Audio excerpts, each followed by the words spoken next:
733 ESPN 1063. WUUB Jupiter, a Good Karma Brands radio station. They couldn't finish it up in Dallas last night, so Anthony Edwards looked right at the Mavericks, right in their eyes. And you know what he told them? Bring gas. We're headed to Minneapolis.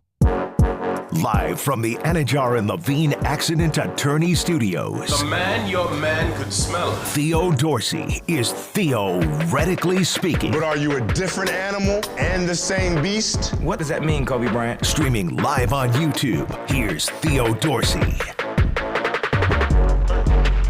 Boy, oh boy. 29 points, 10 rebounds, 9 assists. Anthony Edwards, it wasn't like he had one of those historical performances, but he did just enough. He got enough from Karl-Anthony Towns down the stretch. The T-Wolves, who have led late in the fourth quarter of all 4 games of the Western Conference Finals, finally stopped tripping over themselves, and they finished one. 105-100, Minnesota over Dallas. When it seemed like we were going to have to wait all the way until June 6th, more than a week, for more NBA basketball, when it seemed like the theatrics of the Western Conference Finals and really the NBA playoffs as a whole were going to be stopped at a standstill for a very long time. I mean, Anthony Edwards, the kid that did, the man that doesn't have a fan bus, doesn't have a bandwagon, but instead –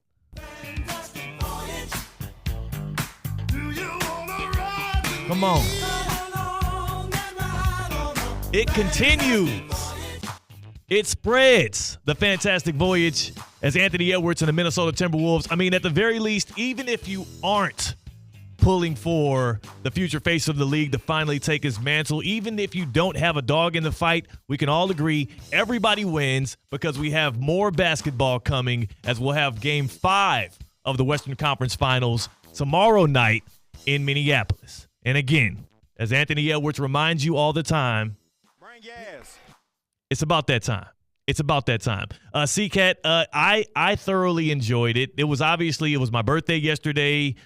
We had our remote show from Amerant Bank Arena where we got to, give our good juju to the Florida Panthers. I mean, they got the theoretically speaking bump, the Florida Panthers, who couldn't get over the hump in overtime against the New York Rangers until we pulled up. Panthers are batting 1,000 when it comes to theoretically speaking coming to their game. They have not been defeated. And shout out to the band, too, that gave me a birthday shout out. They did a birthday song for me there as well. So the good vibes were flowing. And again, when we talk about energy, it's neither destroyed nor created. It's just transferred. And we gave those good energies to the Florida Panthers, who got away last night. We'll talk a little bit about that. Sam Reinhart in overtime, getting it done with a little over a minute left or a little over a minute into overtime. Florida Panthers tied up 2-2 in the Eastern Conference Finals. That next game going to be back at Madison Square Garden tomorrow as well. So again, a great birthday for me. We got more NBA basketball, and beyond the fact that the Minnesota Timberwolves got it done last night, beyond the fact that Karl-Anthony Towns was good down the stretch last night, it's got me thinking almost even bigger. It's got me thinking, dare I say, a little irrationally today, Christian. And I mean, number one, and I barely ever call you Christian Cat. Yeah, that was weird. That was very weird. That was very strange. I tried to roll right over it, but I'm glad you're calling me out on it.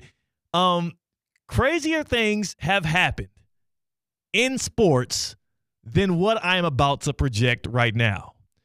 I know that it's never happened before. It's going to sound irrational. But coming off of the win last night for the Minnesota Timberwolves and the good energy and vibes I see coming out of Minneapolis, and knowing that the Timberwolves have been right in it in every single one of these games in the Western Conference Finals, I'm getting a little irrational, and I'm going to admit to you something right now. I believe these Minnesota Timberwolves, led by that guy, Anthony Edwards, can come back in this series and win it in 7 to advance to the NBA Finals. You said can. They can do it. They can. Are they going to do it? I can't go that far yet. I Weak. can't go that far. I know it's weak. I can't say they are going to do it, but what I will say is I do believe that they will force a Game 6 at the very least. Game 5 is going to be tomorrow night in Minneapolis. They're going back to the Target Center, and the reason I say that is because it all starts right up here. You say it's weak of me. I don't get to control what happens on the court, but you know who does? The players that line up and go after it at the bat every single night. Karl-Anthony Towns, who had a huge bounce-back game, he was shooting historically poor from beyond the arc and historically poor from the field. He looked great last night. He shot 9 for 13, 4 for 5 on three-pointers, and they gave him 10 points down the stretch in the fourth quarter, the final frame, to seal up that victory.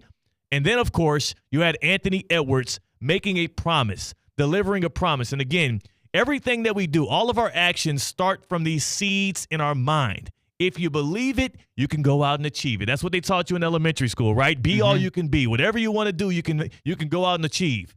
Anthony Edwards has a true belief that this team can do something immaculate, that this team can also extend it one more game, and he made a promise post-game, not just to the fans, not just to the inside the NBA crew, but also to an athlete in a whole different sport, that we're going to see a Game 6 in this series. What am I supposed to say? I'm supposed to say we're going to lose Game 5? No, I'm not going to never say that. Michael Parsons, you know, he was rocking the AE1s, and I told him he wears size 14. I'll bring back some nice shoes for Game 6. That's what I told him. See, Kat, now, honestly, when you hear that, do you think he kind of forced it right there, or do you think he's genuinely showing that optimism, that belief he has in his squad to be able to force a Game 6? I think he has that optimism. Of course he does. They should have won a couple of the games they lost in this series already. And if you're going to come at a Dallas fan base, if you're going to come at the city of Dallas, you go over the top dog. It's not Dak. It is Micah Parsons. He went right to Micah Parsons, who was wearing his signature shoe, and said, I got you. I'm going to get you a new, fresh pair for Game 6. In order to do that, they have to win Game 5 back at home. And, again, one of the big storylines coming into Timberwolves Mavericks Game 4 was that Kyrie Irving was 14-0 in closeout games in his career. Kyrie Irving, before last night, had never lost a game in a series where this one puts the nail in the coffin. And it makes sense with a guy like Kyrie because, number one, he played with LeBron for all of those years. But number two, he is such a threat down the stretch. In close games and in moments when you need it most, he has always been such a reliable and steady presence, and he's been that for the Dallas Mavericks. Well, you take the fact that both he and Luka Doncic had bad shooting nights at home with an opportunity to close it out. You take the fact that now Kyrie Irving is 14-1 in closeout games. So, again, things that have never happened before changed right on the flip of a dime there last night in Dallas. And then you look at the statistics. Everybody keeps talking about how it's never been done before. No team in the NBA has ever come back from 3-0 to come back and win a series. 155 teams have tried, 0 have succeeded. Well, last year we just saw the Boston Celtics almost make that shake against my Miami Heat, going down 3-0 to a team that actually had inferior talent. If you ask the NBA pundits and the people that predicted out this series, nobody really had the Heat winning that thing. They went down 3-0, and they forced a Game 7, and we all know how it shook out. Tatum injured in the first quarter. We're giving him excuses, but the Heat rolled the Celtics in Game 7. And for the Minnesota Timberwolves, there is a real route to do this. In order to do so, they got to win Game 5 at home, but also in order to do so, they have to believe that they actually can do the unthinkable, do the impossible. C-Cat, you're a New York Yankees fan. Yeah. I hate to bring this up, especially on a Wednesday when we're grooving. We have a good time. We're going to have Evan Cohen in here soon. We got Rate the Hate, the Get Around. I don't want to give you bad vibes, but you know what it's like to be up 3-0 and drop 4 straight. Yeah, unfortunately I do. With Yankees, Red Sox, ALCS. I know that pain. Was that 04? Far too well. Yes, 2004. It's painful, man. It was painful on the other side of that thing, but once that ball gets rolling, it's a terrifying opponent that's playing with nothing to lose. And that's exactly what I would fear if I was a Dallas fan. Just listen to the amount of belief that the Minnesota Timberwolves were able to get. You can't give a young team that also is on a stage they've never been at before and looked inexperienced down the stretch and looked like they were getting outsmarted and outplayed by the Dallas Mavericks because of what's up here in the mind. You don't want to give them any kind of momentum. And it sounds like, listen to Jaden McDaniels for the Timberwolves. Jaden McDaniels, who is a wing, is an off-ball guy. He's a great defender. We've seen him lock up guys all throughout the playoffs, but also he hit a couple big shots for the Timberwolves down the stretch. Here he is after the game talking to reporters and hinting at not just forcing a Game 6, but rallying off 3 straight to make it to the NBA Finals. We knew that after Game 1 we could win, or in Game 2 we would win. I'll say the only game they really beat us was the last game. Like, the rest of them were close, and it was like our mistakes that let us lose. But does getting over the hump help you guys? Oh, yeah. We could probably run off 3 more now. What irrational sports take, one that you admit is super irrational, do you actually have belief in?